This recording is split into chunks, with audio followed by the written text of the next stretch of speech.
Hey, what's the point of success? And what is it really all for?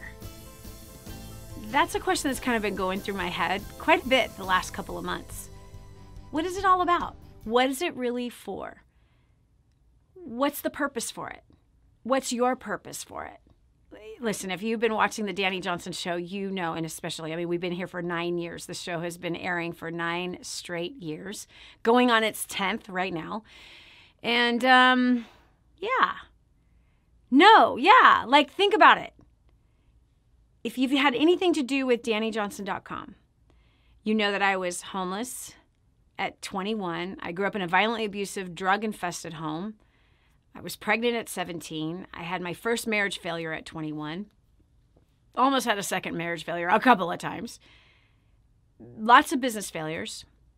I started a business from the trunk of my car in a payphone booth, and within 2 years, I became a millionaire. That isn't because the $1 million fell from the sky. It's because I built a business, and I actually built a part-time business, believe it or not. I built it part-time because I refused to have my life owned by money, and I refused to have my world owned by a business. And so I just worked diligently, very part-time, and the kind of money that I made was what it was. And I've been teaching other people how to do the same for 27 years. But here's the point. Through the journey of success, you have different motivations. And the motivations is kind of what gets you out of bed.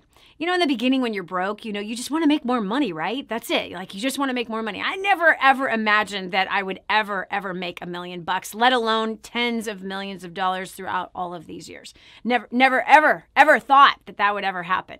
It wasn't on my list of things to do. It wasn't necessarily my goal, my passion, my dream. It wasn't any of those things. But I will tell you that when I was homeless, it was, I will never return to broke like this again. I didn't ever want to be broke again. It was such a horrible suffering. It was so humiliating. It was terrifying. It was embarrassing.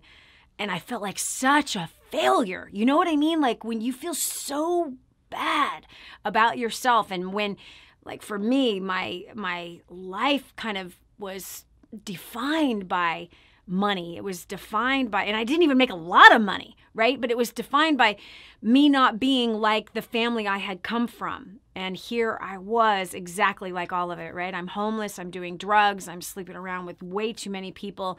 I have $35,000 in debt. I'm living in the back of my car. I was worse than so many of, my parents, for example, that I just didn't want to be like that. And here I became that. And sadly, it was a deep suffering, a suffering that made me almost take my own life. And the question of, after you've become successful and after you've made a bunch of money, now it is like, what is this really all about, man? Like, what is this really all for? And so that's the question I have for you. You're working hard towards something. Are you working hard towards paying off debt, or building your dream home, traveling the world? Or is it just paying your bills, like just making it month to month? Why do you want to succeed? What is it for? I started to study successful people 30 years ago. I learned that, and it wasn't like a thought that entered my head, like, I thought this by myself. No, I actually heard a successful millionaire say that if you want to be successful financially, you have to learn from people who are successful financially. That made a lot of sense, right? If I want to learn how to sew clothes, I'm going to learn from somebody who knows how to sew clothes, right? If you want to learn how to build something, you learn from somebody else who's already built it. Kind of like today, I love what's on the internet, right? The do-it-yourself, DIY, where there's, you could DIY anything, just about anything. But you're learning from somebody else who's already done it. And so, same with becoming financially independent. I started to learn from those kinds of people. Millionaires, billionaires. You begin to study their lives. You begin to kind of uncover and unpack, like, what motivated them? How did they think? Like, what were the challenges they went through? How many times did they fail? Well, a story recently that I had the chance to, really almost experience, as I was in Pennsylvania last year. And it was a story that I had no idea about, yet I was a customer of their products. And I'm going to tell you right now, I'm going to be salivating all the way through today's show because we're going to be talking about chocolate. And I am actually not a chocolate fan, but there is one chocolate that my husband's a big chocolate fan. There's always chocolate in our house. But there's this one chocolate that when he buys this one chocolate, I am defenseless. And I'm not a chocolate fan, but this one chocolate, whenever I see that dark brown wrapper with that beautiful silver thin aluminum foil wrapped around the edges, I have chills just thinking about it right now. I'm such a goof, man. And with those beautiful silver letters across the top of this little chocolate bar, you know, that's like, I don't know, 6 inches by 2 inches. I'm sorry. Please excuse me if I end up drooling. And I do have chills. I have chicken skin on my arms right now. Hershey's chocolate bars. You see, I've been a customer of Hershey's Kisses and Hershey's chocolate bars for a really long, my whole life probably, right? Our whole lives we've grown up eating this chocolate, right? But I never knew the story that was behind it. And here's this outrageously successful man who was driven for success, not for himself. In fact, he lived very frugally under the standards of his time and the rest of the millionaires that were created in the early 1900s, how they lived a very lavish life. But here, Milton Hershey and his beautiful wife, who could have no children, they never had a single child, and they decided to take on orphan American children and create homes for them. When I was at their plant and at their facility, listen, he built an entire city, friends. An entire city he built. Meaning he went to Dairy Church, Pennsylvania, where there was nothing. And he wanted to make milk chocolate. He had tasted the chocolate from England, which still to this day is some of the best chocolate in the world. So when he had their chocolate, he actually was a caramel maker. And he had several business failures. Several. He just couldn't quite figure it out. And whether he had machine challenges or he had the mixing challenges. And so he then eventually built a very successful caramel business. And when he had gone to England and he was wanting to sell his caramel to their chocolate and create, a caramel and chocolate. Oh my gosh, the caramel. Me and caramel. We are very close, intimate friends. Oh, we should never do a show about food because here it is again. I don't know why this happens, but I have chicken skin all over again just thinking about caramel with chocolate. Have you ever had a caramello? I shouldn't be telling you this. Please do not send me any Hershey bars and please don't send me any caramel. I beg you, please do not send me any of this. Those of you who love giving gifts, don't. But you could instead. If you feel compelled to buy me chocolate, please take the money you would have spent in chocolate and send it to King's Ransom. Don't send the chocolate to King's Ransom because they'll end up giving it to me. But please just send that $3 to King's Ransom instead and let's build some homes for the extreme poor instead. That would be a much better idea. But back to Milton Hershey. Oh my gosh. I had the opportunity to go and see the house that he and his wife lived in. And it was very modest, especially in millionaire standards, especially during the time of the Vanderbilts and the Rockefellers and all those guys that lived this opulent, huge amounts of wealth that they showed everybody. But instead, the Hersheys, they lived right in town. He actually built this town. And the town actually asked the town to rename this town, which was Dairy Church, Pennsylvania, to Hershey, Pennsylvania. Everything this man built was so remarkable. You see, your success doesn't have to be about all your stuff. There's some people, they don't want to become successful because they actually don't want to manage it all. They don't want to manage all the junk and all the pressure. It's like, okay, well, if you make a lot of money, then you're supposed to drive this kind of a car and you're supposed to live in this kind of a house. You're supposed to have this kind of furniture. You're supposed to wear these kind of clothes. I'm here to tell you that is so not true.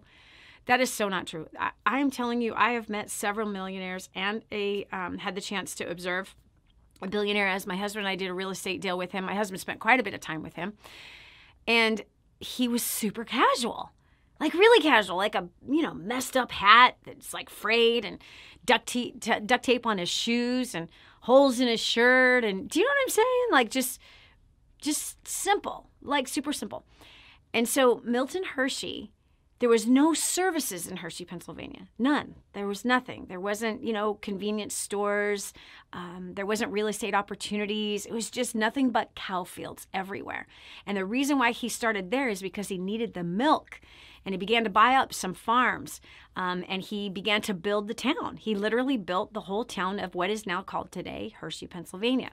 And you know that 78% of the profits go straight to taking care of orphans. And when I was there last year, 2017 orphans were being fed, clothed, and housed and educated. And I'm telling you, education like you could not imagine.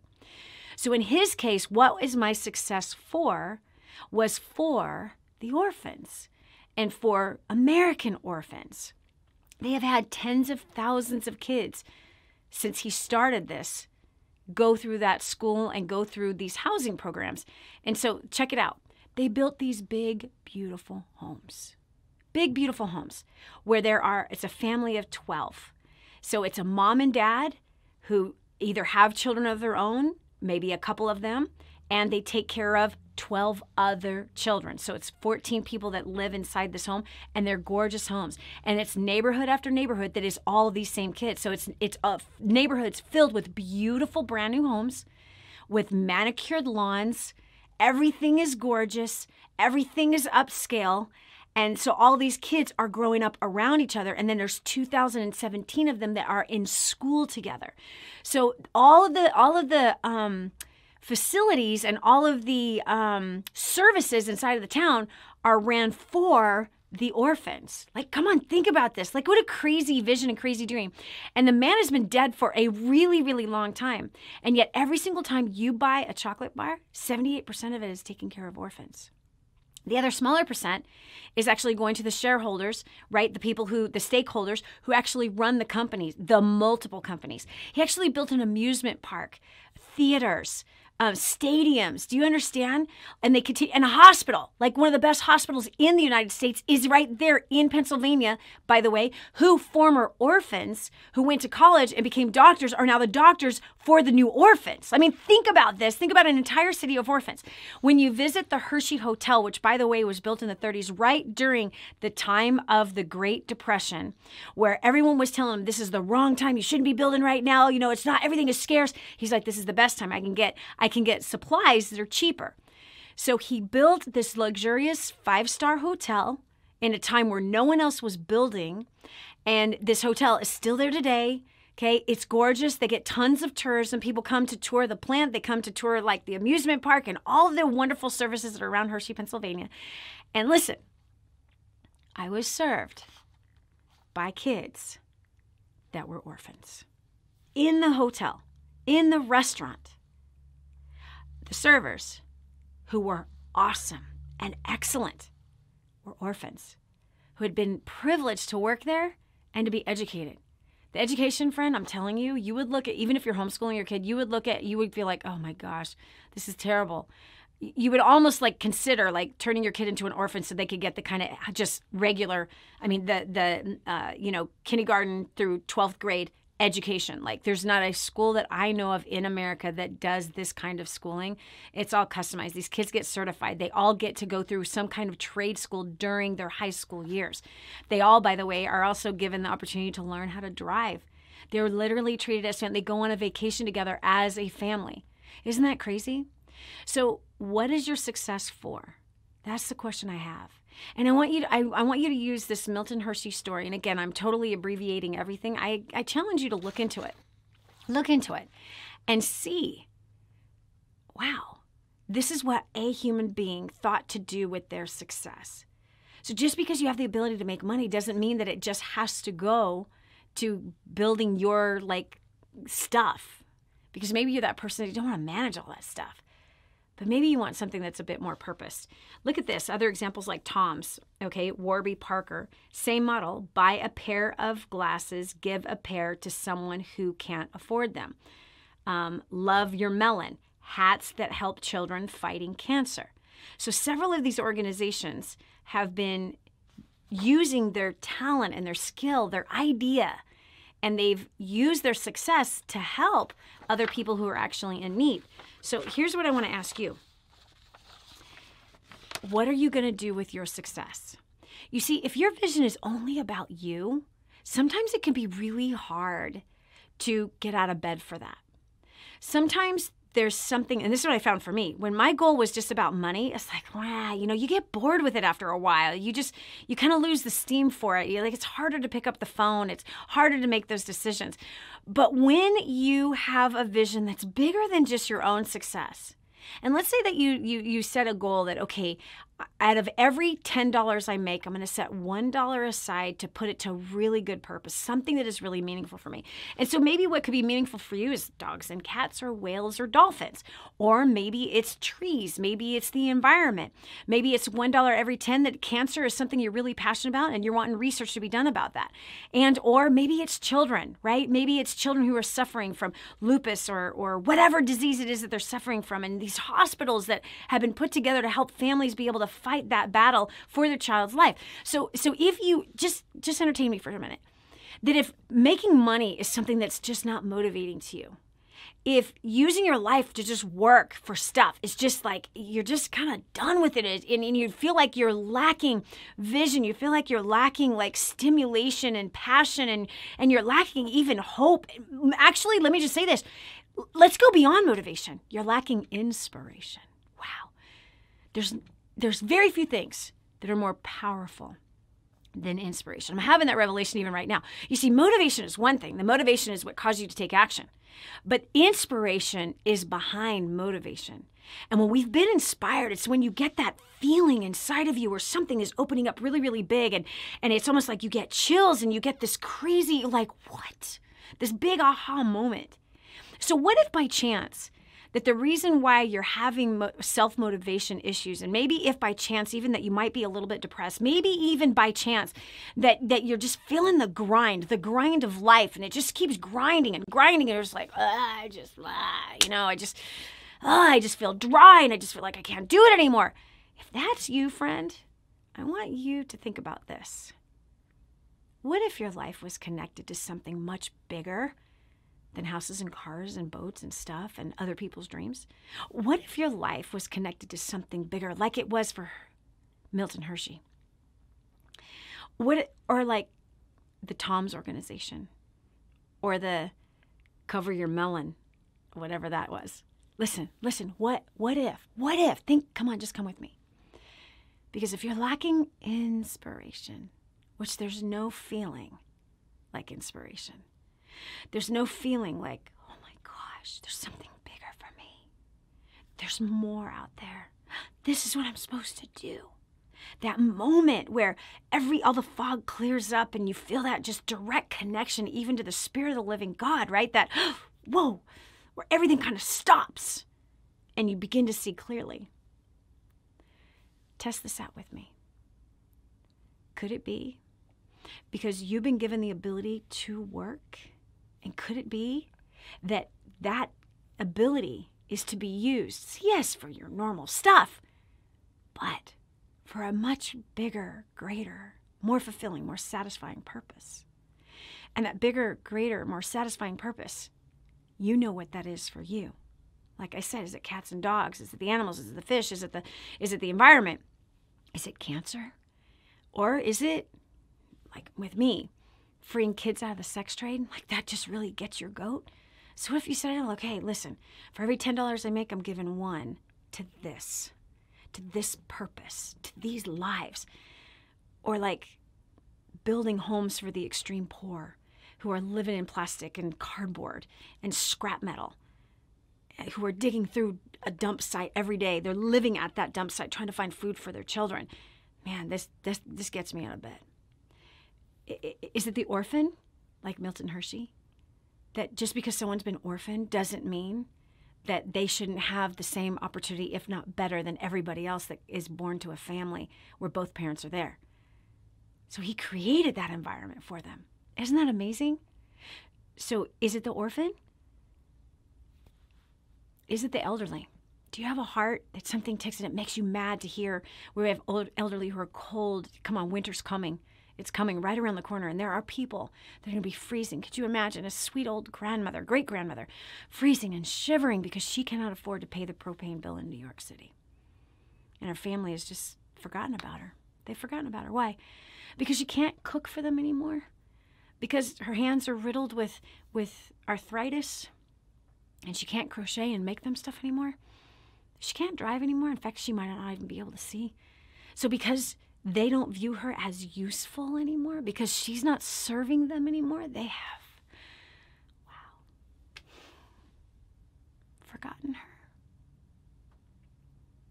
So there she is, shivering all alone in her later years, her twilight years, basically waiting to die. Friend, what makes you tick?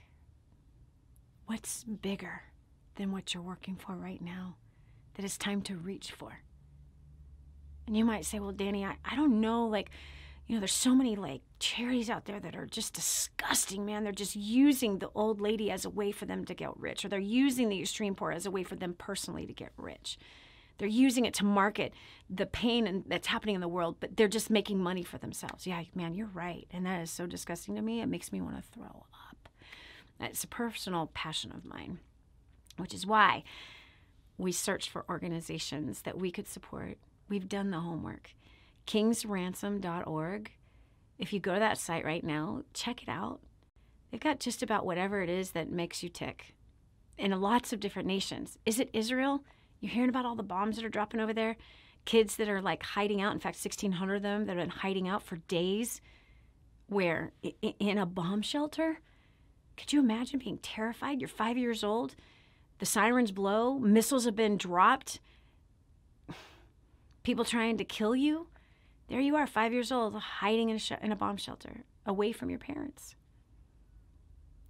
So if there's a nation that is close and near and dear to your heart, like Africa, where there's a major famine and major shortage of water that's killing people because the water is so bad, go to kingsransom.org, because you're going to find nations and purposes that if you want to be inspired, just as Milton Hershey and so many others, that they used a portion of their work life to give it to help somebody else who does not have the ability, does not have the opportunity because of the nation they were born in, or who they were born by, or what they were born into, or what challenges that have happened through life.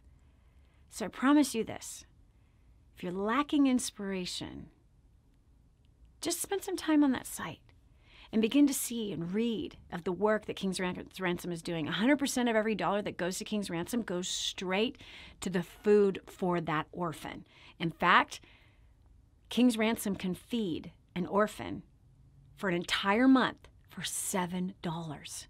The amount you spend on a large latte every day feeds an orphan for an entire month. $11. So what would that be? Your little muffin and your large latte gives water for life. Water for life. Clean water for life for $11. Do you have $11 in a month that you could help somebody have water for life versus the water that was killing them? Or there was no water? You can't survive without water. And or would you be willing to give up one latte a month? Yeah, you know you can. You know you can. To feed one orphan every month for an entire month. Hello? 3 squares for a whole month. $7. You must be going, how? Trust me, we got this dialed. kingsransom.org. All the money that you give to King's Ransom, 100% of that, you send in $7, the $7 is buying the food for the kids. It's not paying for administrative costs. King's Ransom has a corporate sponsor that takes care of the administrative costs. So all your donations go straight to that food or that filtration system for that family or the bricks to build the houses for the extreme poor, not the administrative costs, or paying the propane bill for the older woman who's been left all alone.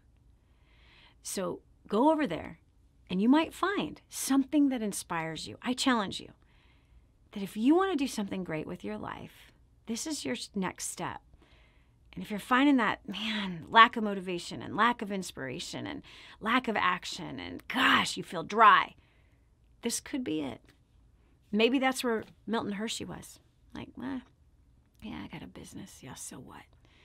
He wanted children more than anything.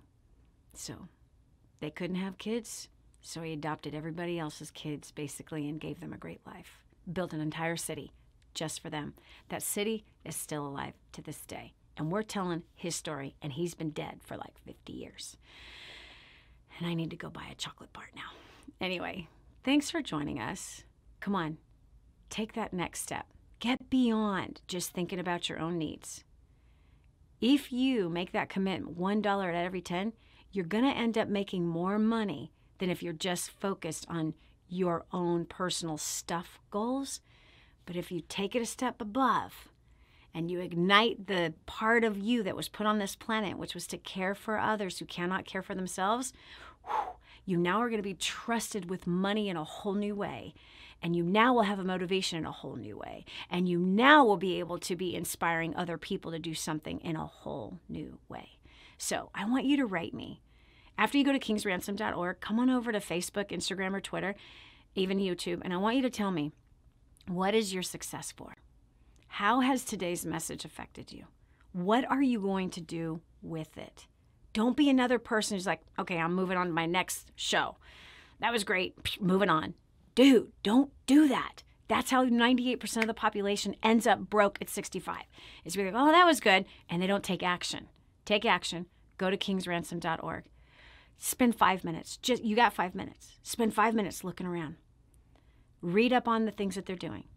Freeing 1,000 sex slaves. Giving water to 1 million people. Building 1,000 homes for families. 1,000 different families who've received homes. Feeding 18,000 orphans. Come on.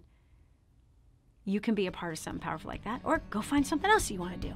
But take 5 minutes, go over there, kingsransom.org. All right, that's it for me. Please share today's video. God bless. Bye. If this episode was an encouragement to you, go to DannyJohnson.com and share it with your friends now. You never know who else needs to hear it.